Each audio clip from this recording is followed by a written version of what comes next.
carry today? Well, country Cool Hills of Chapelton, Clarendon.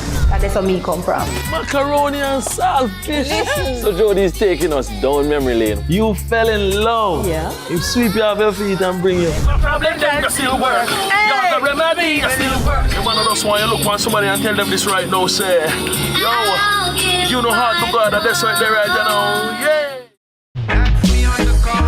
We're the first in them brand when we get locked up. So yeah, cartel around gang and him a dance. No, a different thing me a deal with. We represent to get a youth from a distance. It's supposed to hard to separate Vibes Cartel from just Daddy Doe. Them separate me real quick. Yeah. Them bring me down right down to Daddy level. The influence a cartel bring, someone Not who up try for debate. them can't be Not up for debate. Them are drinking.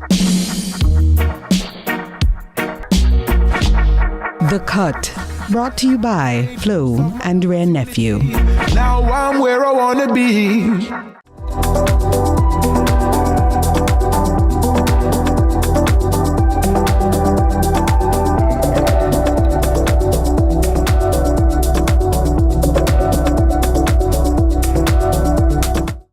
You a link with a condom, coulda Ozzy, coulda wife, coulda be a random. Do it for your best life. The time by the Ministry of Health and Wellness is 12 p.m.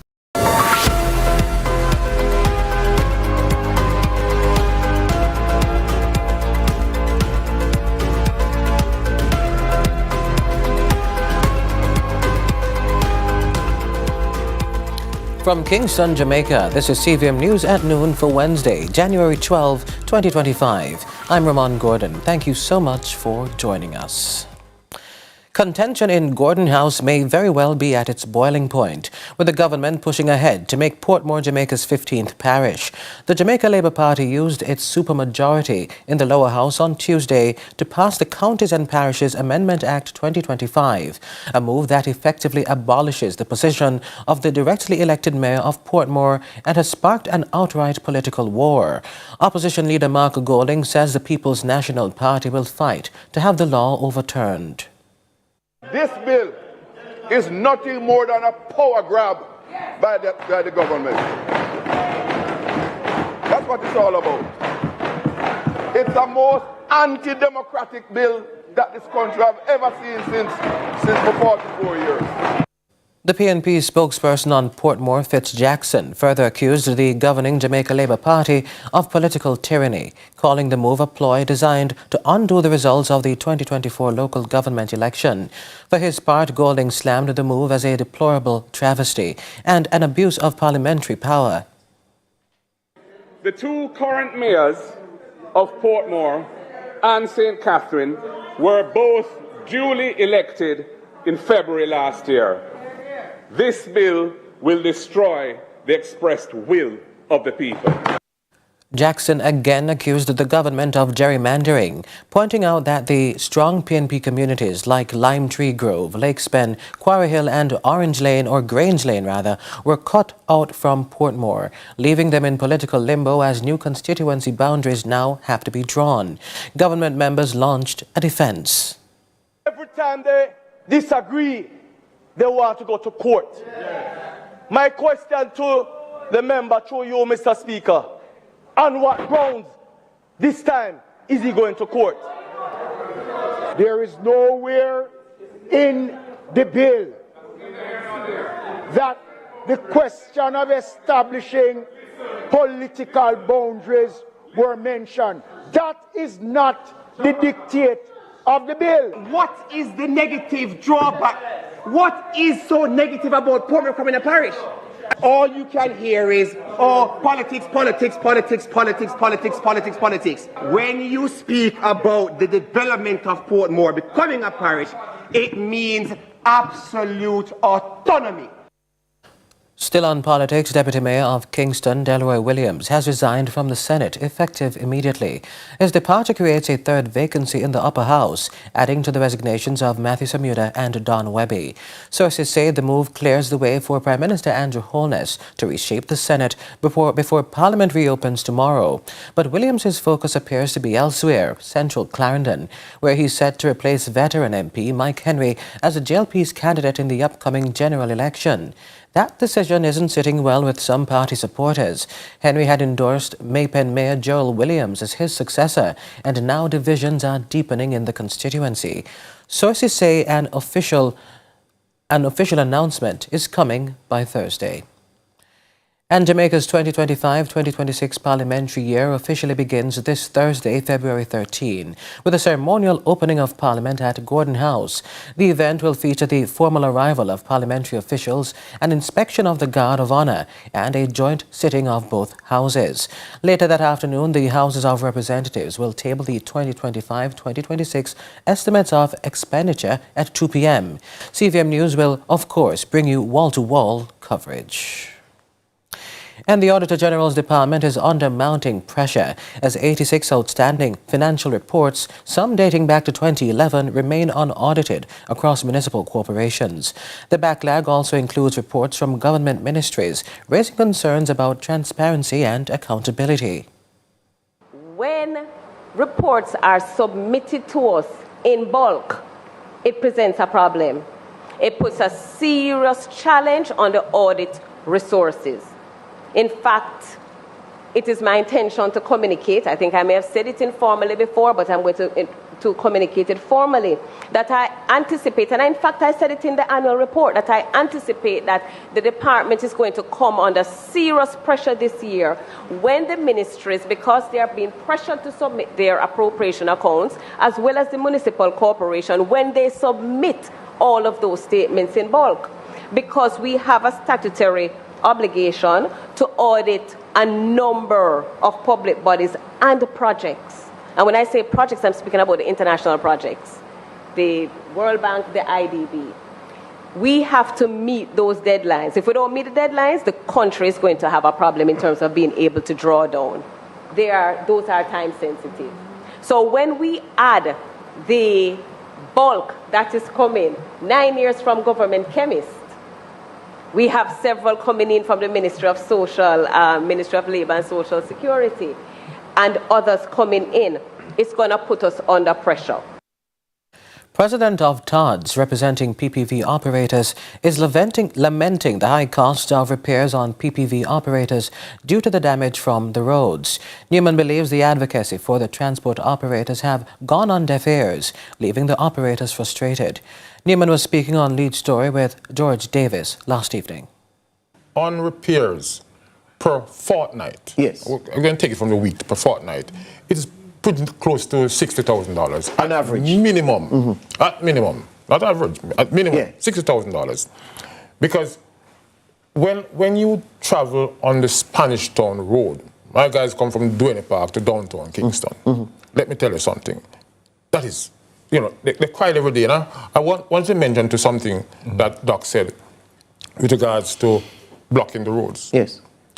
We have to do that to get response. Yes. It's unfortunate. Yes. You know, I lock my phone sometimes. I say, no, because I get in the cars. Newman, should we have demonstration? Yes. Should we block the road? Should we burn the road? I don't want to answer them. Yes. If I answer them in the way I want to answer them, they're going to turn upon me and cost me. Yes. So therefore, I just put the phone aside. I know they're calling. Yes. The fact is, it's unfortunate that government allow us to go to the extent to block roads so that we can make a dollar. Yes. Representatives in the construction sector are pushing for the 2025-2027 labor agreement to be gazetted amid concerns over workers receiving lower wages than agreed. National Workers Union President Kurt Fletcher says this move would help prevent misunderstandings and mistreatment of workers. I'm also making the call. I've been doing this for years, for these agreements to be gazetted, so that not only the members of the IMAJ, but the expat companies that come here to participate in our construction industry, that they also are committed and bounded to this agreement. This is why we keep losing our skilled workers, because they're not working for pennies on the dime for the expat companies when they come here, and a lot of them migrate to the Cayman Islands, to Turks, and all of these things. We don't have a shortage, Minister, of skilled workers here. We have a situation where the industry is not recognizing this very sacred document. so that the workers can feel that there's a minimum standard for their work, and so they go and seek it elsewhere. At-risk youth took part in a community cleanup at the Lucy Police Station recently, organized by the Lucy Skills Training Center. The initiative not only transformed the space, but also gave participants a sense of purpose, responsibility, and practical experience. It's part of our mantra within ANOVA division, looking at the social issues that we have been having, for us to look and target youths that are essentially at risk, and to assist in preventing them from being attracted to antisocial behavior. And this week is Child Protection and Family Service Agency. They're celebrating National Foster Care Recognition Week, highlighting the impact of fostering in Jamaica. CPFSA's Public Relations Manager Kristen Lang joined us for Sunrise this morning to explain the difference between foster care and adoption and how individuals can become foster parents. So foster care is a temporary family placement for children in care. It's different from adoption in that adoption is a permanent placement. Right. So with adoption, the parental rights that parents would have are transferred from the biological parents to the adoptive parents. In foster care, that is not so. The child would still be in the care of the CPFSA. It's just that instead of them living in a children's home or a residential childcare facility, they're living with a family instead. And we find that that's better for the overall development of the child. So for parents to become foster parents, first they have to be willing to open their heart and their home to a child in care. So it must be something that they want, right? But for persons who are ready to sign up to become foster parents, we ask them to reach out to us at the CPFSA. You can reach out to us online. You can send an email to info@childprotection.gov.jm. You can reach out to us on our social media pages at CPFSA JM, or you can go into any CPFSA office right across the island. We have one in every parish, and speak to a CPFSA officer there about becoming a foster parent. What we're looking for are individuals who are between the ages of 25 to 65, who are gainfully employed, because it does take funds to care for a child, who are gainfully employed. We need 2 references, 2 notarized references, 2 passport-size photos, filling out the foster care application form, of course. And once persons apply, we walk them through the process. There will be an assessment, a home assessment as well, to ensure that their home environment is safe and warm and welcoming for a child. And then we do some training with them. Stay with us, our discussion segment is next.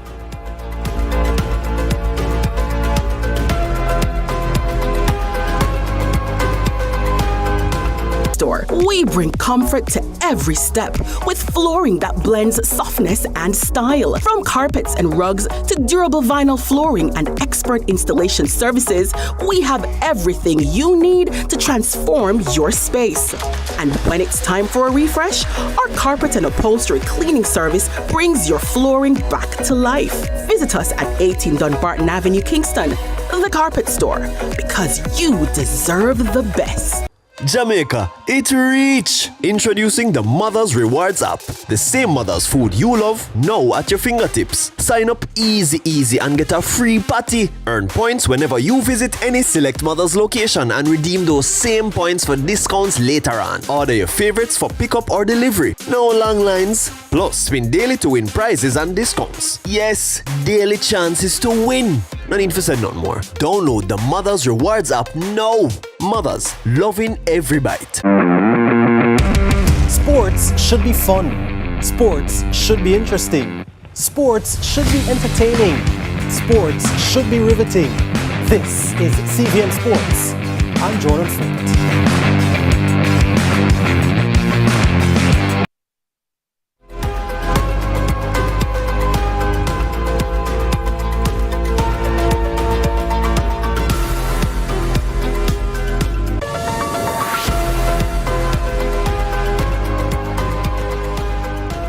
Welcome back. It's time for our discussion segment. The National Environment and Planning Agency, NEPA, has issued a warning to citizens following the sighting of a marine creature known as the Portuguese man-o-war in Portland. The agency says the animal is dangerous and is advising citizens to stay away. Joining us now are NEPA's Environmental Officer Damani Calder and Dr. Carl Aiken, Senior Lecturer in the Department of Marine Sciences at UWI. Gentlemen, welcome. Thank you. Thank you for having me. Mr. Calder, let's start with you. Tell us a little about the creature. People are certainly very curious about it. Okay, so I'm actually going to allow Dr. Aiken to give you the full breakdown of exactly what it is, because the simple definition of jellyfish, it's not actually a jellyfish, it's a more complex organism. It's a very interesting organism. I see. In terms of, it's related to jellyfish, but it's not actually a jellyfish. So Dr. Aiken can break that down for you better. So Dr. Aiken, if it's not a jellyfish, what on earth is it? It certainly does look like one, doesn't it? Yes. I would call it a sort of a cousin to the jellyfishes.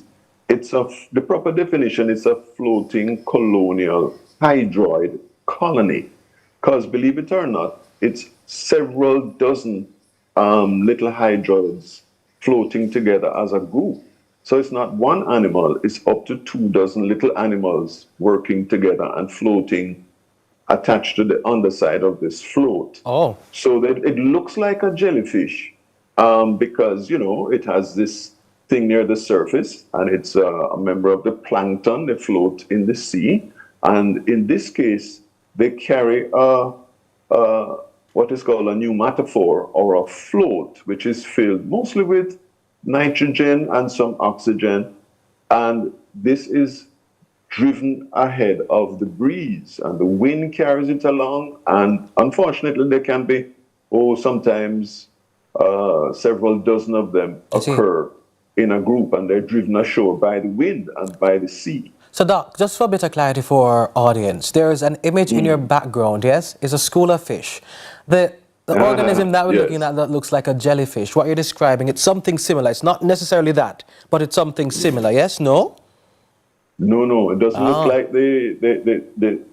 it's a metal sculpture behind it. Certainly, no, those are fishes. Yes. A jellyfish is, well, as the name would suggest, it's a gelatinous mass of animals. Got it. That's right. And this one has a sort of almost, I would say, ellipsoidal or cylindrical float. It's a gas-filled float. It looks like a delicate little transparent balloon floating at the surface that can measure, I would say, about 15 centimeters, maybe 6 inches in length. I see. And it lies shaped like my hand, but it floats like my hand on the surface of the sea. Perfect. We have full clarity. The problem with this particular creature is that it is highly venomous.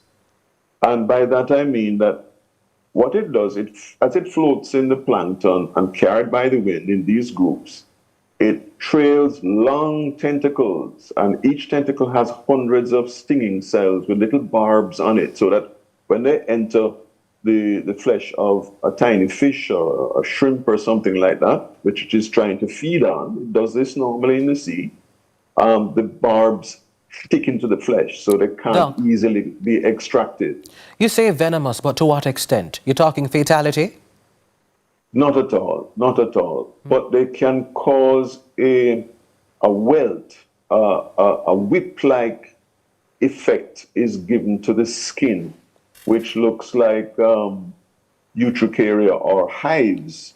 But it looks like somebody takes a whip and hits the flesh of a human being. That doesn't sound very pleasant. It isn't. And the problem is that these tentacles can trail up to 20 or 30 feet behind the float. So you see the float, you're swimming in the sea, you're just offshore, and you see this wonderful pink-looking, or here's one that's on the screen now that is blue, the predominant color is blue. And there's the mass of colonial animals underneath. And there's another picture that shows that the fringe is sort of purple or violet, very attractive. And people tend to want to approach them. It certainly piqued my interest, yes. Yes, beware of the tentacles. And these tentacles can of course, an unprotected swimmer is going to swim into it and get stung in the face, possibly the eyes. Now, these welts can last for 3 or 4 days, perhaps. And it's important that the person doesn't rub them because sometimes the tentacles break off in pieces. And when you rub the tentacles, it discharges the stinging cells. Lord. It's best to wash it off with salt water or fresh water and gently pick out any tentacles that are attached. Got it, Doc. Mr. Calder, we've heard reports of it being spotted in Portland. Are there any other areas that we've seen sightings? That we've had sightings, rather? Yes, anywhere along the coast, actually. Some persons had reached out to us yesterday after the